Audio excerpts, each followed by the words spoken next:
KDP me permet d'être légitime et d'apporter plus de valeur à mes clients de formation, et mes formations sont une source de revenus supplémentaires et qui en plus me force à toujours être bon sur KDP, etc.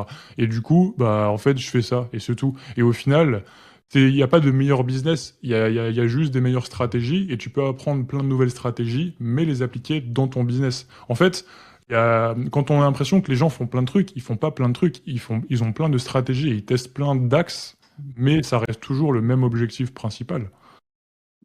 Donc là, il y a Et deux objectifs principaux. L'objet, c'est vendre des livres, vendre des formations. Et après, qu'est-ce qui peut permettre de faire ça? Mais s'il y a un autre truc, c'est, je sais pas n'importe quel autre business, je vais bah, un pas me lancer, SaaS, quoi. j'allais t'en parler, Nico, mais est-ce que toi qui as aujourd'hui une communauté qui joue à la fois sur ton business de base qui est Amazon Mhm. KDP, et qui en plus de ça fait de l'infopreneuriat, qui a une communauté, qui a une liste email, parce qu'on n'en a pas parlé, mais ça va évidemment de pair, et aujourd'hui tu as Mhm. une sacrée liste email aussi.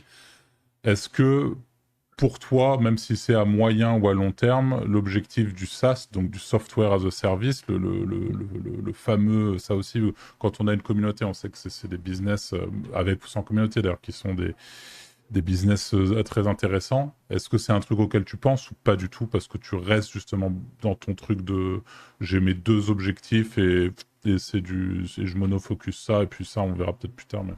Si, carrément, j'y pense, mais au final, ça, bah, même par exemple, on avait parlé ensemble, et puis on peut en parler ouvertement là, il y a deux trucs qui m'intéressent, il y a l'agence et le software. Dans le sens où, mais au final, ça restera dans le même objectif d'apporter la valeur à ma communauté et de créer des livres. C'est-à-dire que j'aimerais bien, par exemple, créer un software avec de l'IA qui permet d'accélérer l'écriture de tes livres. Par exemple, ça, c'est la première idée qui vient quand tu es sur KDP. Et ben en fait, ça va me permettre de faire des livres plus rapidement et ça va me permettre de le vendre à ma communauté et ça va me permettre d'augmenter ma valeur en tant que formateur et la valeur perçue, etc. Donc en fait, c'est une synergie, donc ok. Et pareil, l'agence, si je me dis, je crée une agence qui permet de te faire tes couvertures pour toi, faire plein de trucs pour toi et tout, bah moi je l'utilise en tant que client, enfin c'est-à-dire que je sais que j'ai mon équipe, c'est mon agence et du coup je peux encore plus scaler mon business KDP. En même temps, je peux proposer ça à des clients qui en ont besoin et en même temps, je peux proposer ça par exemple en bonus de mes formations pour augmenter la valeur perçue de mes formations. Donc en fait, ça va être une synergie et pour moi, j'ai pas l'impression de me diluer si je fais ça. Tout le monde peut faire du cash avec les bonnes méthodes. Inscris-toi à la formation gratuite qui te dit comment te lancer, même si tu es débutant.